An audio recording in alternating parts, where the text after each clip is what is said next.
Cyril Ferraud est donc notre invité ce matin, présentateur de Slam du lundi au vendredi et du Grand Slam le week-end sur France 3. On le retrouvera aussi lundi aux commandes de la soirée Musique en Fête en direct des Corégies d'Orange. Bonjour Cyril Ferraud. Bonjour Thomas, salut Julie. Je suis content de vous retrouver. Nous aussi. La grande musique sera donc à l'honneur lundi soir sur France 3. Alors je ne vous connaissais pas, de passion pour la musique classique, mon cher Cyril? Surtout pour la musique au sens large, parce que c'est vraiment le message que je veux faire passer cette année. Musique en Fête, c'est la musique classique, c'est les plus grands airs du classique, de l'opéra, du lyrique, mais c'est aussi du Michael Jackson, du ABBA, du Prince, de la pop, des comédies musicales. C'est vraiment tout le package qu'on offre pour cette soirée des amoureux de la musique. Avec de la variété, des reprises étonnantes. Vous les avez citées, Michael Jackson, Queen, ABBA, ça c'est sûr, c'est plus votre truc. C'est plus mon truc. Queen aussi. En tout cas, ce sera en direct du Théâtre Antique d'Orange devant 10 000 spectateurs, enfin 8 500 spectateurs exactement. Et je suis super fier d'incarner cet immense Ça, c'est vrai que c'est magique. Les Corégies d'Orange, le lieu, le décor, le Théâtre Antique d'Orange, vous le connaissez? Alors je le connais, vous savez que c'est la 7e saison de Musique en Fête, qui a toute une technologie de mapping qui est installée au fur et à mesure quand la nuit tombe. C'est de la projection sur la façade du Théâtre Antique qui est magnifique et qui nous fait basculer dans un monde parallèle avec tous les chanteurs qu'on va retrouver. Et il y aura Jane Birkin comme invitée d'honneur aussi, qui viendra nous chanter la javanaise. Et j'avais très envie, moi, d'incarner ce programme. Ça fait 3 ans que je demandais à mes patrons à France 3 d'en être le maître de cérémonie. Alors pour des histoires de planning, souvent ça pouvait pas se faire. Donc je suis heureux cette année d'en être aux commandes. L'année dernière, c'était Claire Chazal qui présentait Musique en Fête. Vous lui succédez donc. Quel est votre point commun avec elle? Les cheveux. Oui. La couleur et les produits Clarins peut-être de beauté, sans doute. Et vous êtes entretenu avec elle pour prendre sa succession? Non, parce que, alors sincèrement, j'ai pas l'impression que ce soit une succession, parce que c'est la 7e saison. Musique en Fête n'a jamais été. Oui, elle l'a fait une fois l'année dernière. Depuis la première année, c'est Alain Duhaut qui était en voix off, qui est le spécialiste de la musique classique, qui sera d'ailleurs avec moi aussi cette année, évidemment, qui était en voix off. L'année dernière, pour la première année, l'émission était incarnée par Claire. Cette année, c'est moi. L'année prochaine, ce sera peut-être quelqu'un d'autre. Donc, on peut pas dire que j'ai pris la place de qui que ce soit et que j'ai poussé qui que ce soit dans l'escalier. Il y aura aussi le Bagad de Lan Biway, ça c'est de la musique celtique que vous connaissez puisque vous avez présenté le spectacle interceltique de Lorient l'été dernier. Et ce sera le cas cet été aussi, ça sera mi-août sur France 3. Vous nous lancez, vous allez refaire le spectacle de Lorient cette année? Je vais refaire le festival interceltique pour la 3e saison. C'est une des plus grosses audiences en prime de divertissement de France 3 de l'année, le festival interceltique mi-août, parce que je pense que les gens sont terriblement attachés à la culture française, aux régions, au patrimoine et la musique celtique en fait partie. Ça, c'est sûr, et c'est un beau spectacle en plus. Alors cette spéciale en prime time, est-ce que ça fait partie du package que vous propose France 3 en plus de l'animation de Slam? C'est vrai, on vous voit sur des prime time pour des grands événements, le cirque à Monaco, Lorient, vous l'avez dit, là les Corégies d'Orange. Ouais, on travaille, pour tout vous dire, on travaille pour la rentrée sur davantage de présence à l'antenne.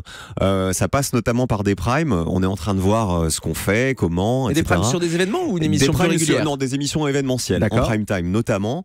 On travaille sur plein de trucs différents. Alors tout va peut-être pas se faire, mais en tout cas, dites-nous, il y a quelques pistes. Non, parce que c'est trop tôt encore. Mais Musique en Fête, ça en fait partie. J'ai très envie, en fait. Je m'éclate dans Slam. Je suis très fier de porter cette émission qui, encore une fois, fait cette saison, je crois, autour de 15% d'audience. C'est gigantesque. On va en parler, mais vous êtes donc en demande de faire autre chose en dehors de Slam? Je suis pas en demande. On me propose d'autres choses. Ce qu'on me propose me plaît. Les projets sur lesquels on est en train de bosser me plaisent. Donc, je suis partant. Mais je cours pas après ça. Je campe pas dans le couloir. Il y a plein de gens qui rêvent de faire des primes toute l'année, etc. Moi, je suis très bien à 17h30. Si, de temps en temps dans l'année, je peux faire des trucs en prime avec davantage d'exposition, je suis content. Mais le problème, c'est qu'il n'y a pas grand-chose sur France 3. Si, regardez. Je fais le festival interceltique de Lorient, le cirque en décembre, Musique en Fête ici, et on va peut-être, je vous dis, inventer de nouveaux concepts et en tout cas de nouvelles idées. Ça fait 3 primes par an, mais c'est déjà pas mal, sachant que j'ai une quotidienne et une hebdomadaire. Ça fait déjà beaucoup de présence. Alors, Cyril Ferraud, ce grand jeu d'aventure dont vous rêvez, qui pourrait prendre la suite de la carte au trésor sur France 3, ça n'arrive toujours pas? Et j'espère que ça arrivera un jour. Ils savent, on en parle, ils savent que j'ai très envie de faire un jeu d'aventure à France 3. Vous savez, après il y a une contrainte. C'est une contrainte budgétaire. C'est qu'un jeu d'aventure, il y a 2 trucs. Pour moi, il y a 2 trucs. C'est que un jeu d'aventure, ça coûte cher. Ça coûte plus cher qu'un prime normal. Parce qu'il y a beaucoup de gens, c'est jamais tourné dans un studio, etc. Et puis 2, il y a une contrainte aussi de concept. C'est-à-dire qu'on peut pas y aller avec n'importe quoi. C'est super casse-gueule, un jeu d'aventure. Il y en a qui n'ont pas marché sur France 3 après la carte au trésor. Donc si on revient avec un jeu d'aventure, il faudra que ce soit quelque chose de bien pensé, de très France 3. C'est-à-dire quelque chose où il y a du dépassement de soi et du patrimoine. Et tout ça, ça se développe pas en 15 jours. Et puis ça coûte très cher, c'est aussi pour votre salaire. Cyril, sans doute. Bien sûr, mais si vous me donnez 2-3 applaudissements en semaine de Julie, on peut éventuellement ça suffit. Un slam cartonne l'après-midi. Je trouve qu'on ne le dit pas assez d'ailleurs. Vous êtes souvent devant TF1. Mais on est tous les jours devant TF1, tous les jours quasiment. 15% je vous dis d'audience moyenne cette saison. C'est la 8e saison, pardon. C'est-à-dire que d'année en année, Slam marche de mieux en mieux. Il y a pas, je vois pas d'autres cas d'émissions. Peut-être que vous en avez. Non, mais ils ont tendance à baisser les émissions au fur et à mesure. Parce que je pense que c'est la rencontre Slam d'un concept qui est génial. Moi, je pense que je suis le bon animateur pour cette émission-là. C'est la bonne case horaire, 17h30 aussi. Et on a une équipe de prod et une équipe de rédac qui est au top niveau et qui change toujours des trucs, des nouvelles typologies de questions, on va changer le décor à la rentrée, on va changer l'habillage pour donner un petit coup de jeune parce que ça fait 4 ans qu'on avait le même décor. Et j'espère qu'on va continuer, comme on l'a fait, donc à faire venir. C'est hors de question d'arrêter. Ah non, c'est hors de question. Enfin, en tout cas, aujourd'hui, il n'en avait pas question. J'en ai pas du tout envie. Donc, vous restez bien sur France 3. Vous avez eu des contacts avec les autres chaînes pendant ce mercato ? J'ai eu des clins d'œil, mais heureusement. Enfin, sinon, ça voudrait vraiment dire que personne regarde ce que je fais et que personne ne sait que Slam est un succès, surtout. Voilà. Ouais, il y en a eu. Alors après, ça m'a un peu amusé parce que j'ai regardé ça avec un œil. J'ai lu par-ci par-là que je partais sur telle ou telle chaîne. Des gens m'appelaient pour me dire, je sais que tu es en égo avec telle chaîne. Je dis, mais vous rigolez, les gars, ça va pas du tout. Je suis tellement choyé sur France 3. J'ai vraiment le sentiment d'être un privilégié, c'est-à-dire que je m'entends extrêmement bien avec Dana Astier qui est la patronne de la chaîne, avec Emmanuel Garcia qui est mon patron des jeux directement, avec mes producteurs, tout va bien. Alors ça fait un peu monde des bisounours, mais sans rire, il y a tellement de trucs qui vont pas bien sur d'autres chaînes, nous ça va très bien. Et pareil qu'on vous a contacté pour Danse avec les stars pour le casting, info ou intox ? Oui, c'est vrai, mais j'adorerais le faire, ça m'amuserait, mais c'est impossible. C'est impossible en termes de planning, c'est impossible en termes d'exclusivité, parce que je peux pas avoir une quotidienne sur la 3 et aller danser sur TF1, mais c'est une super belle émission, donc j'ai été flatté. Ouais.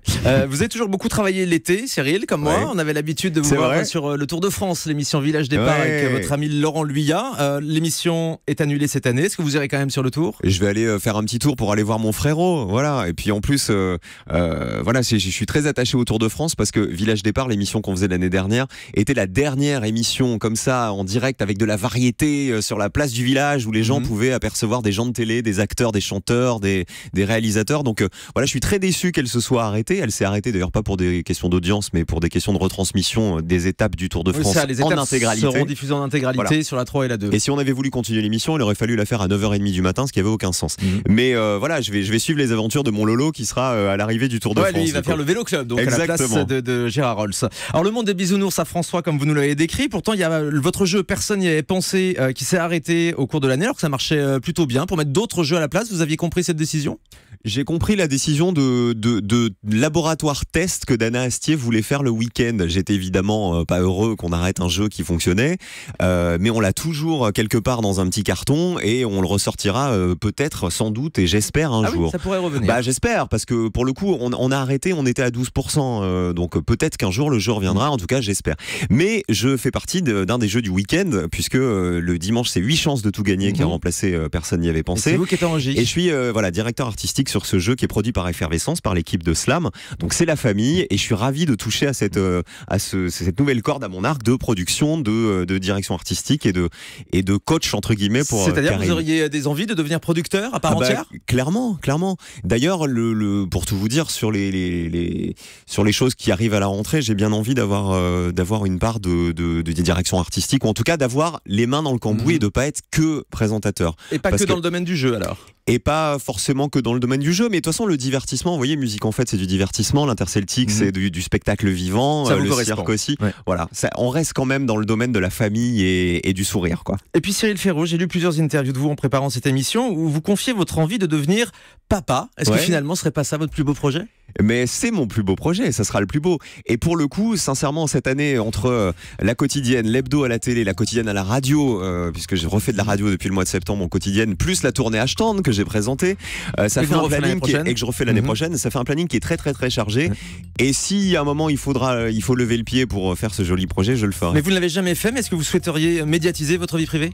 Non, parce que je pense qu'avec qui je couche n'intéresse personne. Sincèrement.